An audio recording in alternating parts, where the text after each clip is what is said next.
Good morning students, how are you बेटा? I hope all are fine. बेटा आज हम कक्षा 5 की हिंदी की पाठ नंबर 9 मेरी कुल्लू मनाली यात्रा रीड करते हैं। इसमें क्या बताया गया? इसमें एक यात्रा का विषय में बताया गया है कि लेखक कहीं घूमने गया है। यहाँ पे कुल्लू मनाली आप भी गए होंगे, ये हिल स्टेशन है, यहाँ पे घूमने गया है और उसके विषय में बताया है कि वहाँ पे कैसा माहौल है, क्या है। आप भी गए होगे, गर्मियों की छुट्टियों में घूमने जाते हो, कभी गए हो। वहाँ का ठंड का माहौल है, वहाँ अनेक प्रकार के मंदिर हैं। तो ये एक हिल स्टेशन है जहाँ पे हर कोई घूमने के लिए उत्सुक होता है और बहुत ही सुंदर जगह है। इसके विषय में हम पढ़ते हैं कि लेखक ने वहाँ पे क्या क्या देखा और उसके मन में क्या था कि वहाँ का कैसे उन्होंने लिखकर उस जगह का वर्णन किया है। यहाँ पढ़ते हैं, यहाँ क्या है बताया है, यहाँ से देवताओं का अंचल क्या है, ये अंचल आरंभ होता है। अंचल होता है क्षेत्र, यहाँ से क्या होता है, देवताओं का स्थान आरंभ होता है। क्षेत्र आरंभ मीन्स शुरू होता है। मंडी से कुल्लू प्रदेश में जाते नदी को रस्सी के झूला पुल से पार किया जाता है। मंडी से, ये मंडी क्या है, किसी जगह का नाम है, वहाँ पूछना पड़ता है। फिर वहाँ से कुल्लू प्रदेश में जाने के लिए क्या करना है, नदी को रस्सी के झूलना पुल से पार किया जाता है। रस्सी का पुल है ये, जिसे झूलना पुल कहा गया है। 10 बजे हम लोग ओट पहुंचे। कहाँ पहुंचे? ओट। यहाँ से एक सड़क शिमला जाती है। व्यास नदी के किनारे किनारे सुंदर किंतु कहीं कहीं खतरनाक सड़क भी पर बढ़ते हुए हम लोग 12 बजे कुल्लू पहुंच गए। यहाँ का सड़क मार्ग के विषय में बताते हैं कि यहाँ से हम क्या था, व्यास नदी के किनारे किनारे, तो नदी के किनारे किनारे सड़क बनी हुई है, वहां से जाते हैं। ये सड़क कहीं पे पतली हो जाती है, कहीं से चौड़ी हो जाती है बेटा। तो क्या थी, खतरनाक, डर, जहां पे डर महसूस होता है, ऐसी सड़क से वे कुल्लू पहुंचे। कुल्लू प्राचीन हिंदू सभ्यता का पालना है। कुल्लू प्राचीन हिंदू सभ्यता का पालना है। यहाँ के प्रत्येक कस्बे और गांव के अपने अपने देवता हैं। जैसे कि हमारा देश है, अनेक देवी देवताओं की पूजा करते, देश में अनेक लोग अनेक देवी देवताओं की पूजा करते हैं। वैसे यहाँ के हर एक कस्बे और गांव के लोग अलग अलग देवता को पूजते हैं।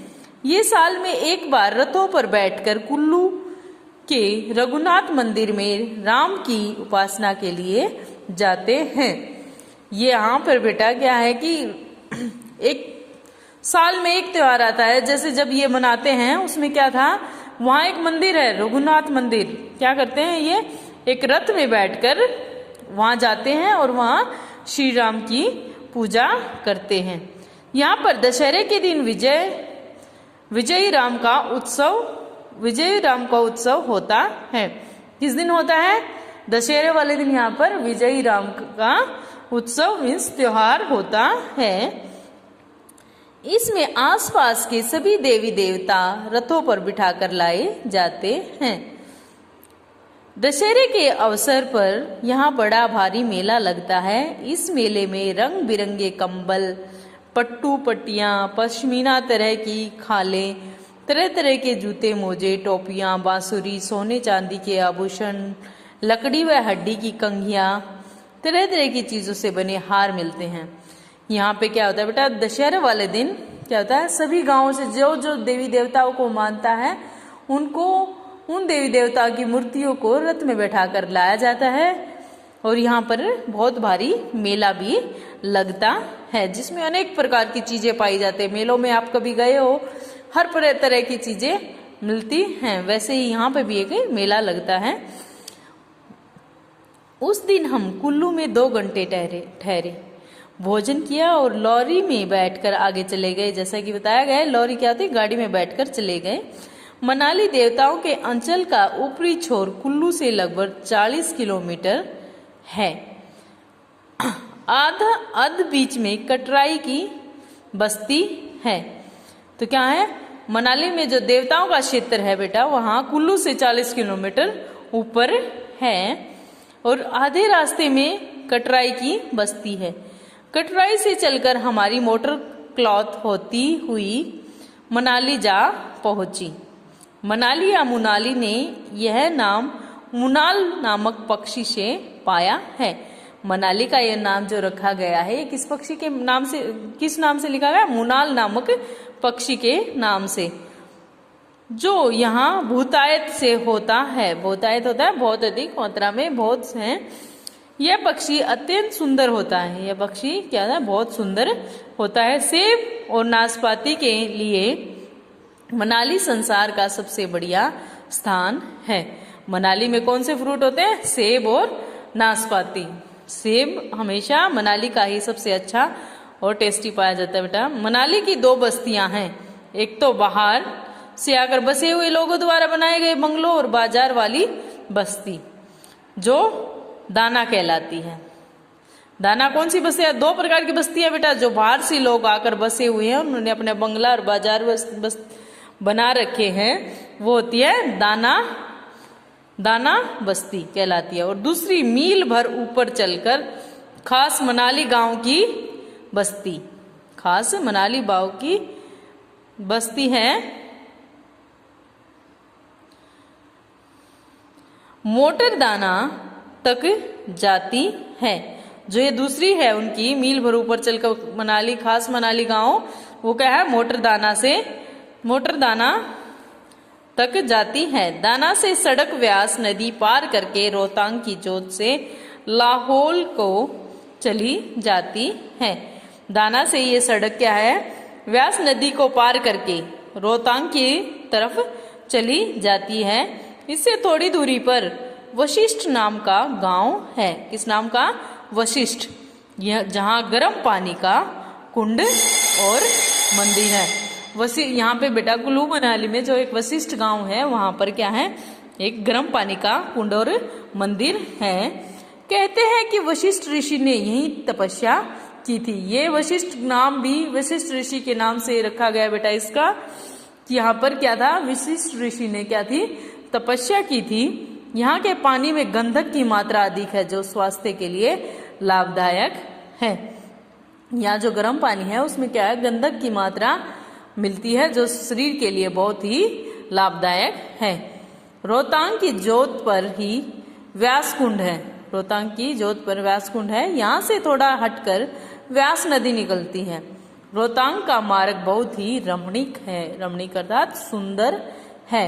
व्यास नदी बहुत तीव्र गति से नीचे उतरती है। रोहतांग से बेटा व्यास नदी जो है बहुत ही तेज गति से नीचे की तरफ उतरती है। यहाँ का माहौल जो है, वातावरण जो है बहुत ही सुंदर है यहाँ का दृश्य। तो दाना के दूसरी ओर पहाड़ के ढलान पर चीड़ के जंगल में हिडम्बा देवी का मंदिर है।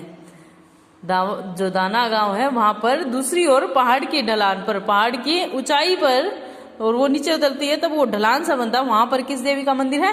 हिडम्बा देवी का मंदिर है। लकड़ी से बनाई है 4 मंजिला मंदिर दर्शनीय है। यह जो मंदिर है, जो हिडम्बा है, हिडम्बा आप जानते हो कौन है थी? हिडम्बा क्या थी? जो पांडव थे, भीम, उनकी पत्नी थी। उनका मंदिर बना हुआ है यहाँ पर, वो भी लकड़ियों से, और 4 मंजिला मंदिर है। ये कितना मंजिला मंदिर है? 4 मंजिला। मैं मनाली स्वास्थ्य लाभ के लिए गया था। लेखक बताता है कि मैं मनाली में अपने शरीर के लाभ के लिए गया था। वहां के सौंदर्य को देखकर मैं बहुत आनंदित हुआ। वहां की सुंदरता को देखकर मैं बहुत खुश हुआ। मनाली स्थिति के कारण ही नहीं, सौंदर्य के कारण भी देवताओं के अंचल का सुनहला ऊपरी छोर है। मनाली में क्या है? सुंदर, बहुत ही सुंदर जगह है, और सौंदर्य के कारण ही ये देवताओं का क्षेत्र माना गया है। कुछ तो इसकी स्थिति ऐसी जगह है कि ये ढलान पे है, कुछ पहाड़ी क्षेत्र है, तो कुछ इसकी सुंदरता इतनी ज्यादा है कि इसको देवताओं का क्षेत्र भी कहा गया है।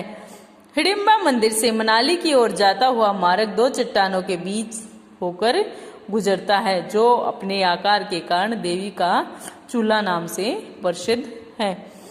जो हिडम्बा मंदिर है मनाली की ओर जाता हुआ, हिडम्बा मंदिर से जो मनाली की ओर रास्ता जाता है बेटा, वो क्या है, दो पहाड़ों के बीच से निकलता है और वो ऐसा प्रतीत होता है जैसे देवी का चूल्हा है, चूल्हा है। इसी वजह से उसका नाम क्या लगा है, देवी का चूल्हा नाम से फेमस है।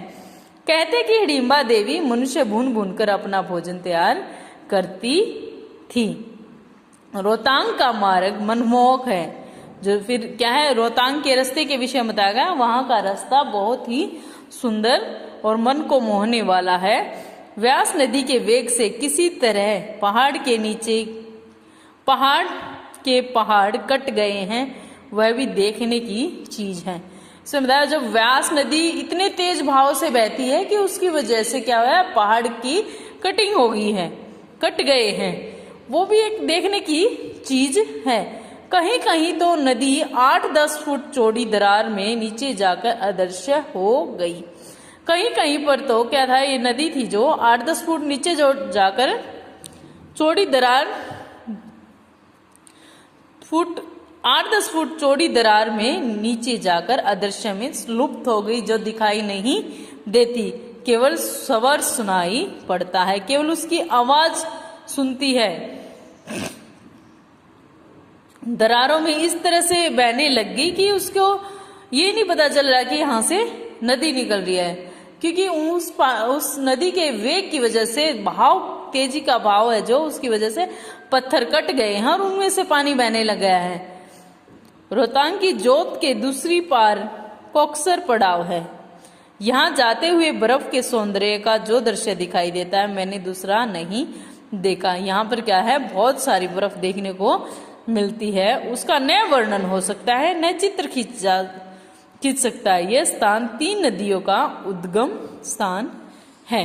ऊपर से व्यास, मध्य से चंद्रम और भागा जो आगे चलकर मिल जाती हैं।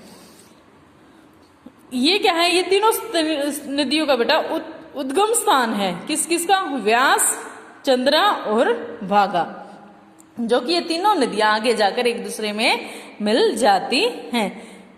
एक सप्ताह के भ्रमण के बाद पुनः भाग दौड़ वाली दिल्ली में लौट आया। यात्रा के अनुभव सदा याद रहेंगे। एक सप्ताह मनाली घूमने के पश्चात क्या है, लेखक अपने भीड़ भाड़ वाले दिल्ली में लौट आया। इसमें बताया कि दिल्ली में एक भीड़ भाड़ का इलाका है, जैसा कि आप भी गए हो बेटा दिल्ली में, कितनी जनसंख्या वहां पर, काफी भीड़ वाला इलाका है। तो लेखक क्या था, लेखक किस लिए घूमने गया था, अपने मन को शांत करने के लिए, मन के स्वास्थ्य के लिए या अपने शरीर के स्वास्थ्य के लिए मनाली घूमने गया था, क्योंकि वहां का वातावरण और वहां की सुंदरता बहुत ही अच्छी है। शरीर के लिए वहां का वातावरण बहुत ही लाभदायक है, इसलिए लेखक वहां घूमने गया था। लेखक को वहां पर इतना मजा आया कि वो उस चीज को बार बार मन में दोहराता रहता है, जबकि वो दिल्ली आने के बाद भी उस चीजों को स्मरण करता है। आज बेटा इस पाठ को पढ़ना 2 बार और कठिन शब्दों को अंडरलाइन करना और लिखना। Thank you.